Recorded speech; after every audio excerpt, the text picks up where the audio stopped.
love to tell you about the Brecon project, the new initiative at St. Mary's Brecon to breathe new life into our congregation, into our church community, and also to transform our building to make it a space more conducive for worship, for community use, for discipleship, and for everything that can make this place a thriving center here in Brecon. The Brecon Project is a transformative vision for St. Mary's, and it takes as its tagline, becoming a beacon of faith, hope, and love in the heart of Brecon. And it began last year with a series of congregational meetings and study days where we really thought and prayed and studied about what it would mean to be a beacon of hope in Brecon, a beacon of faith in Brecon, and a beacon of love in Brecon.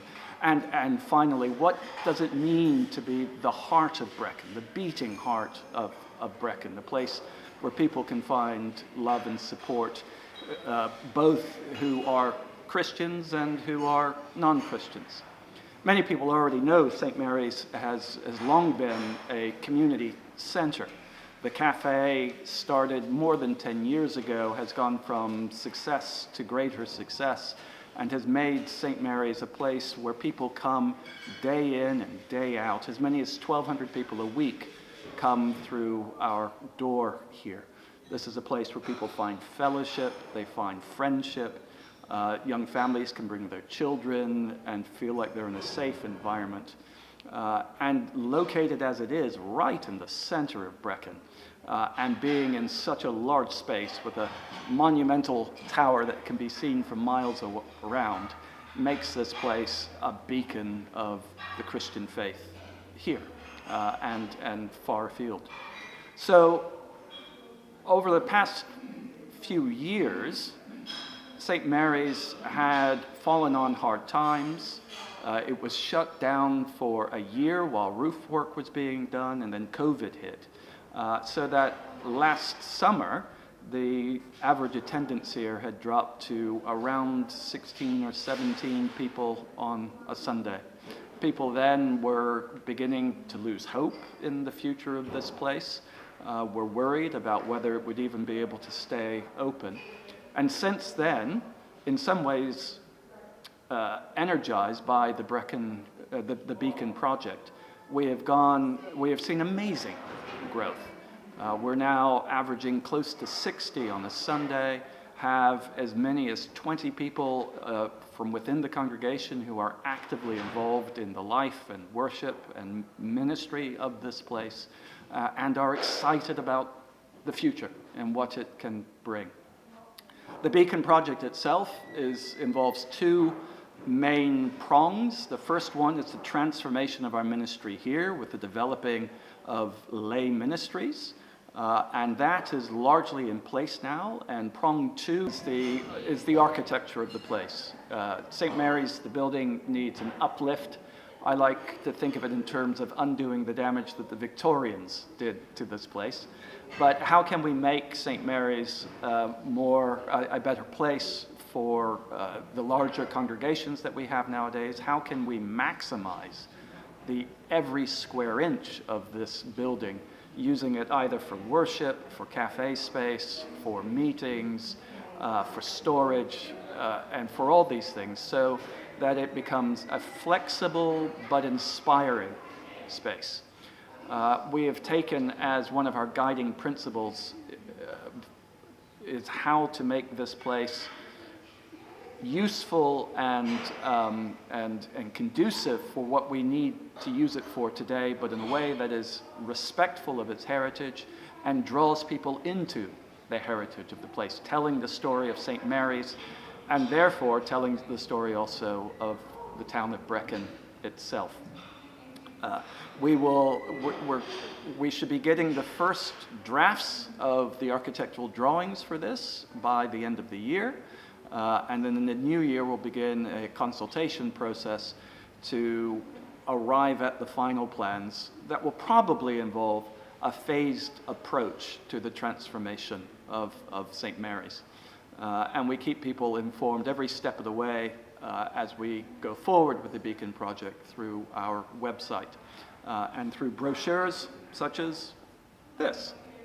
So here we are in the chancel of St. Mary's that gives you a good example of some of what we're trying to achieve with the Beacon project.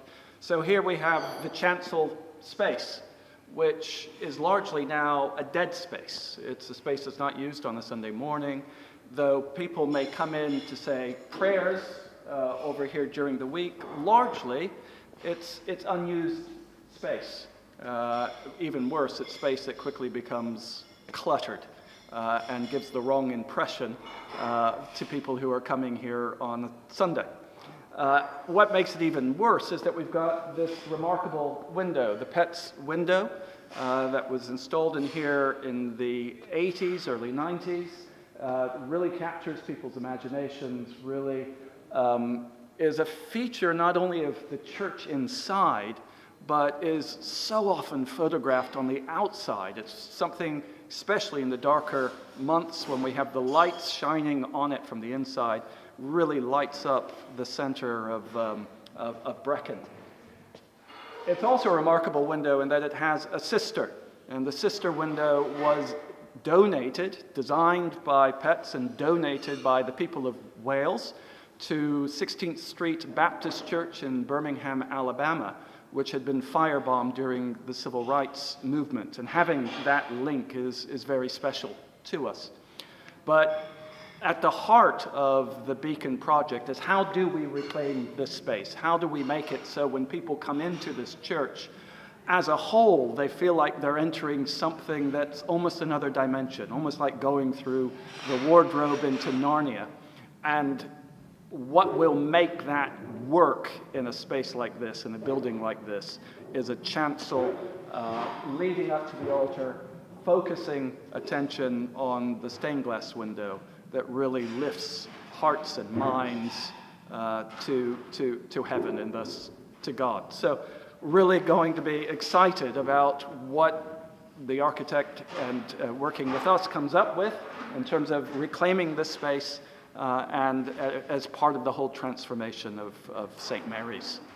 Here we are in the play area at St. Mary's. This is one of the things that makes St. Mary's as a community space unique in Brecon. We are the only place that has a cafe, coffee shop with a play area. And because of that, Monday through Saturday, as many as a third of the people who come here are young families with their children. You can hear the children playing around, having a good time, being here in the church.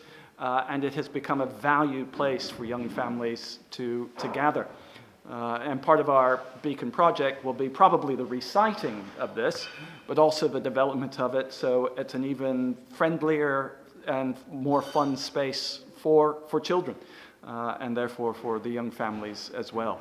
And having, especially in the winter, a warm space where young families can come and spend time with each other is a ministry in itself to the people of Brecon.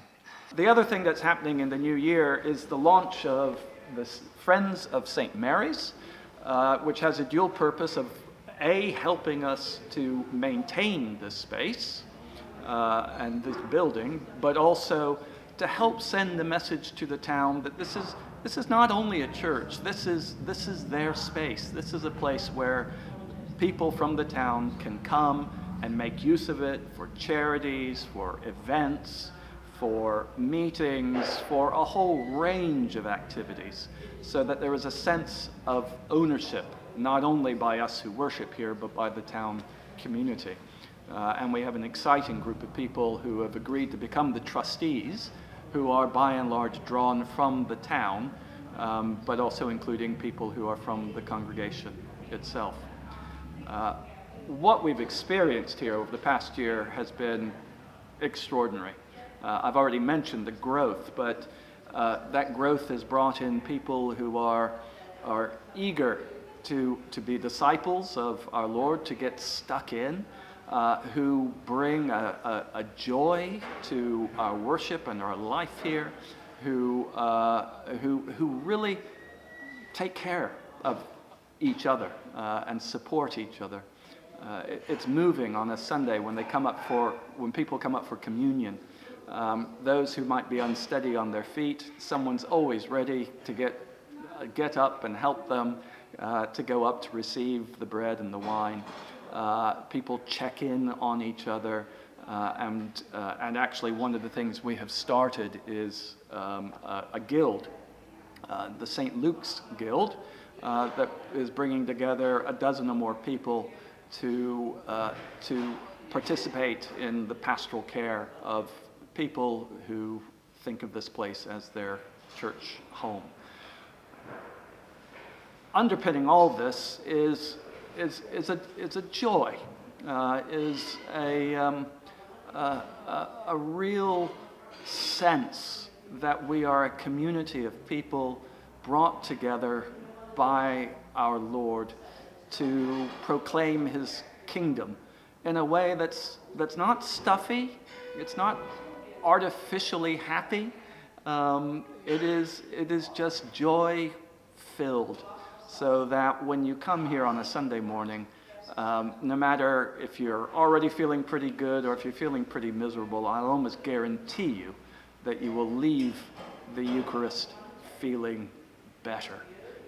And that it comes not only through the conduct of our worship, not only, I'd like to think, perhaps in the preaching, but primarily through the community that people have found here.